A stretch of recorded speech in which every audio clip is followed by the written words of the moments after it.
kusutin natin para malaman natin kung mag-fade yung ink natin.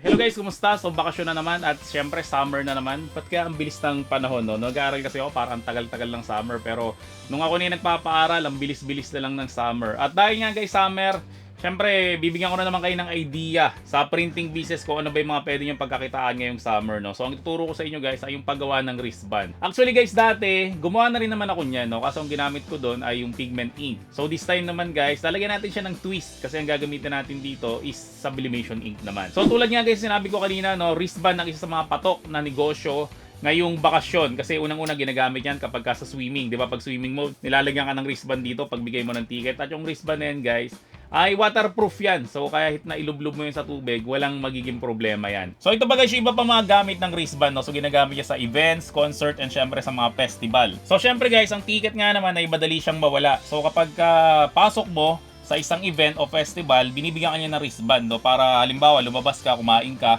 tapos gusto mo ulit mag-re-entry, papakita mo lang yung wristband mo. Tapos ang ginagawa pa niya guys, no, sinesegregate niya. Syempre nandiyan yung bronze, yung silver, at syempre yung gold, at yung may mga VIP access. Tapos yung iba naman guys sa wristband, meron siya mga detachable na stubs na ginagamit yan guys sa mga raffle entry o syempre sa mga perk. Tapos nakita ko naman guys sa isang vlog na nagpunta siya sa Super Nintendo World, ginagamit yan guys para mag-interact dun sa mismong theme park. So ginagamit yan guys pang punch, pang block, at syempre sa digital coins at para makapaglaro ka ng mga game. Tapos maglalabas ka na guys, no, naiipon yung score mo. So yung score na yan guys, no, pinagpapalit yan ng mga perks, ng mga laruan, o kung ano man yung mga pwede mo mapanalunan doon. So ang ginagawa dun guys, para matrack yung score mo, ay meron dong ini-scan. Siguro QR code yung ini-scan nila doon, no, para makita yung points mo. Tapos makikita mo rin yan guys sa ospital, 'di ba? Kapag may kamag-anak tayong ng ospital, nilalagyan ng wristband yan. So magkakaiba ng kulay ang mga binibigay sa mga pasyente. So depende yan guys sa pangangailangan nila. Tapos guys, nung nag-field trip naman yung anak ko, nilalagyan rin sila ng wristband. Tapos sa wristband na yan guys, nakalagay yung pangalan nila, syempre yung cellphone, tapos yung contact person, at syempre yung address para kung sakaling may mangyaring hindi inaasahan, madali guys ma-assist yung bata kung kanino ba siya ibabalik. Tapos yung iba naman guys, para siyang wristband pero hindi siya sa wrist nilalagay, no? So makikita mo yan kapag ka pumunta ka ng airport, di ba yung mga maleta natin nilalagyan siya ng tag.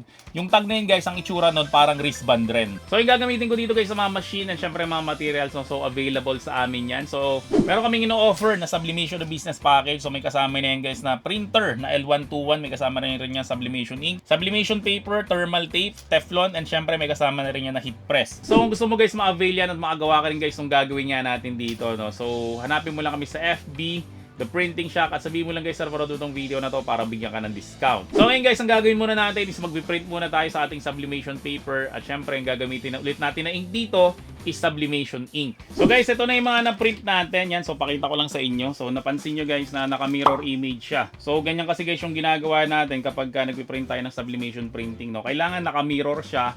At syempre kailangan meron niyang brightness na ina-adjust natin. So ang brightness guys sa settings namin dito is 10%. So ito nga guys yung mga sinabi ko sa inyo kanina, no? So yung una ginagamit yan syempre sa party. Tapos ito kapag bisita ka, ito pag mga festival. Ito naman yung wristband na mga stop. So iba-ibang kulay yan.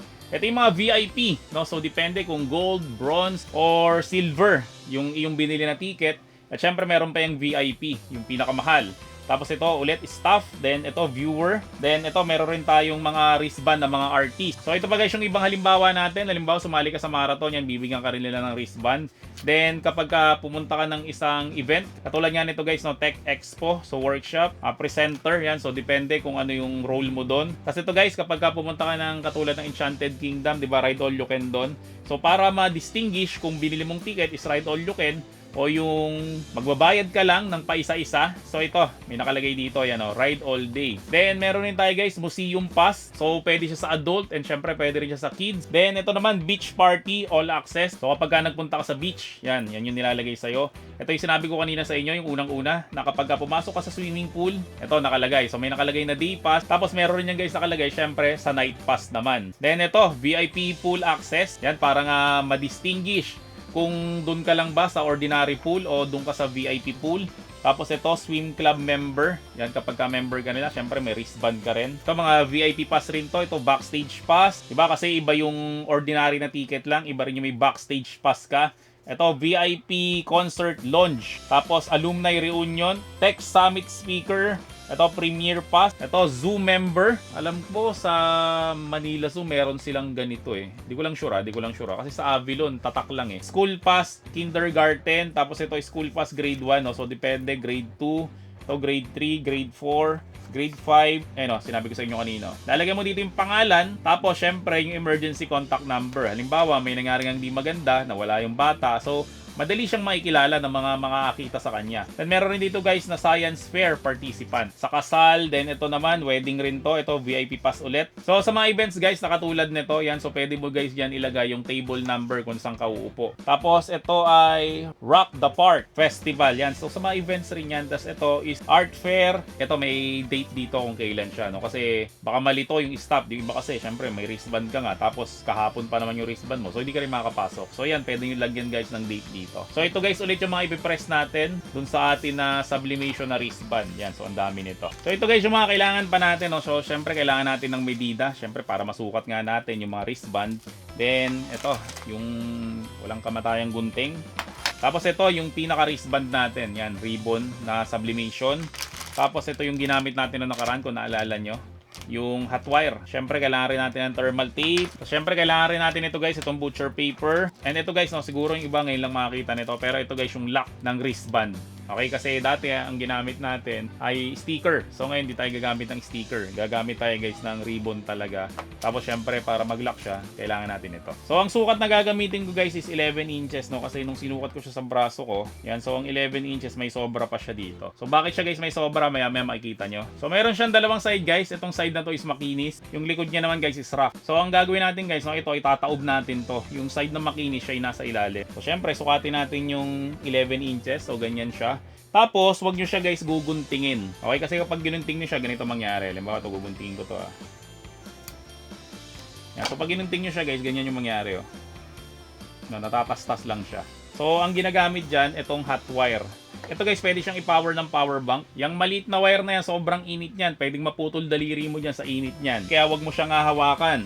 Yan, so ganito siya guys kahaba, tapos puputulin lang natin siya. Okay, so ang pagputol sa kanya, very easy lang. Ganun lang siya. So mapapansin nyo guys na parang nasunog to. So hindi na siya matatastas. So gagawin ko guys, so syempre puputol muna ako ng marami nito. So ito guys yung mga naputol natin ng hot wire. So ang next na gagawin natin, syempre kunin lang natin to. Yan, itong ating pinrint na sublimation. So again, dapat baliktad. Okay, yung makinis na part siya yung itataob natin. So ilagay lang natin siya dito. So ang print natin guys, mas maganda kung may sobra kaysa may kulang, no? Para kapag na-press natin to, itong buo na to, malalagyan talaga siya ng image. Tapos, syempre, lagyan natin siya ng thermal tape para hindi siya gumalaw. So, ganito guys yung nagawa natin yan. So, ang gawin ko ay idikit ko rin dito guys yung iba pa nating ribbon. Tapos, proceed na tayo guys sa next step natin. So guys, ito nadikit na natin siya. So, ang next natin na kailangan, syempre, yung heat press. So, ang temperature natin, ilagay natin siya sa 190. Tapos, yung timer natin, ilagay natin siya sa 60. So, gawin natin dito guys. So, syempre, hintayin muna natin siyang uminit. Then, syempre, i-press na natin yung mga wristband natin.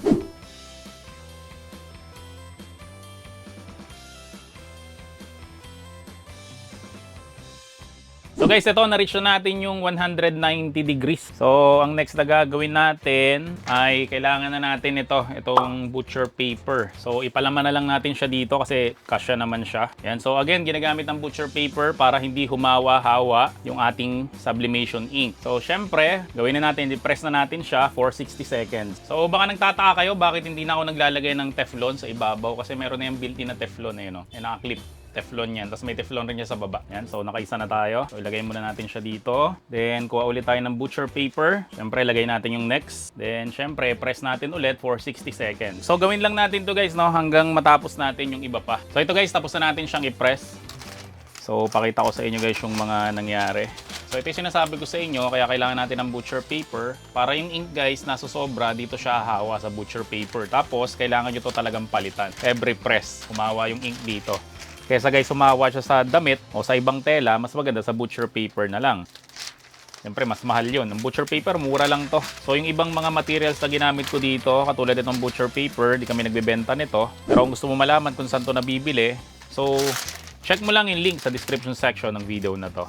So, syempre gawin natin ay alisin na natin siya mula dito sa sublimation paper para makita natin yung nagawa natin. Di ba kanina color white yan? Lalo na yung sa mga ID lace. Di ba kala nyo iba yung kulay nun? Pero color white yun, ganito yung kulay nun. Tapos kapag na-sublimate mo, yan lumilipat yung ink. So, sabi ko nga sa inyo kanina guys, dapat sobra yung print mo dito sa ating blank materials para kapag nalipat yung ink, dulo-dulo talaga siya. Kasi kapag kinulang yan, may puti dito eh. So, pangit siya tingnan. Kanina mga puti lang to eh. Pero ngayon, may mga design na siya. Ganda, di ba? So, ito naman yung kanina, yung grade 1, grade 2, grade 3, grade 4, grade 5, school field trip. Tapos, ang maganda pa sa ganito guys, kaysa sa vinyl na ginagamit natin dati, ito guys ay hindi siya napupunit. Kaya tingnan nyo, pag ginawakan ko lang siya, inihila-hila ko lang. Kasi nga guys ay punit proof to. So, try natin yung isa. Di ba? Parang walang nangyari. Then, ang next na gagawin natin dito ay kailangan na natin to. Itong lock. So guys, kung paano siya nilalagay, so ang gagawin mo lang, syempre ilalagay mo lang yung wristband. So mahaba talaga yung bandang dulo niya, kaya ang iba nagtataka bakit 11 inches eh. Kasi ang sukat ng bracelet ko is 8 inches lang. So kaya ganyan yan guys, kasi may sobra talaga yan. Kasi yung lock nga natin, itong kulay puti na to. So ito guys, isusuksok mo siya. So itong may ngipin, so ito yung sa ibabaw. Tapos itong walang ngipin, so ito yung sa ilalim. So pag ganito siya. Yan, okay. Tapos ilagay mo lang siya sa dulo. Yan, paghiwalayin mo lang yung dalawa. Tapos, yan, hindi na siya mahihila. Di ba? Nakalock na siya. So ito rin, nalagyan ko na rin. So hindi rin niya nahihila. Kasi guys, yung ngipin na yon, yun yung humaharang sa pag-alis mo nito. Yan, pero pag di mo siya guys ilagay sa wrist, tapos in-slide mo lang siya pababa, smooth lang siya. Pero pag pataas, yan kumakapit yung ngipin. So dahil nga guys, ginagamit ito sa swimming, so kumuha ko dito ng tubig. Okay, so subukan natin siyang basain para malaman natin kung mag-fade yung ink natin. So ito siya guys. Tanyo, basang-basa pa yung kamay ko, pero hindi naapektuhan yung ginawa natin. Di ba? Ang ganda. So guys, yun yung mga nagawa natin ng mga wristband na sublimation. Mas matibay ito. Kasi ito ay hindi siya napupunit. So again guys, sa mga gusto magsimula ng kanilang printing business, so meron kaming ino-offer na sublimation printing business. So kung gusto mo guys mag-avail niyan, syempre hanapin mo lang kami sa FB, The Printing Shop. At sabihin mo lang guys na napanood mo tong video na to para bigyan ka ng discount. At syempre, wag ka matatakot kasi i-guide kita sa pamamagitan guys ng mga video na mga katulad nito na ginagawa ko para nga guys, kahit wala kang alam sa printing business ay mas madali mo siya guys masundan. Kasi mapapansin nyo naman guys yung mga tutorial ko, minsan sasabihin nila pang grade 1. Kasi guys, ginawa ko talaga itong mga video na to para sa mga wala talagang alam o limited lang ang kanilang knowledge sa printing business. So kung wala ka talagang alam guys sa printing business, so nasa tamang channel ka. At syempre kung nagustuhan mo naman itong video na to, huwag mo naman kakalimutan mag-subscribe dito sa channel ko, i-like mo na rin itong video na to, at i-turn on mo na rin yung notification bell para like updated sa mga vlog ko about sa printing. So maraming salamat ulit sa inyong lahat. See you on my next video and bye! The Printing Shop.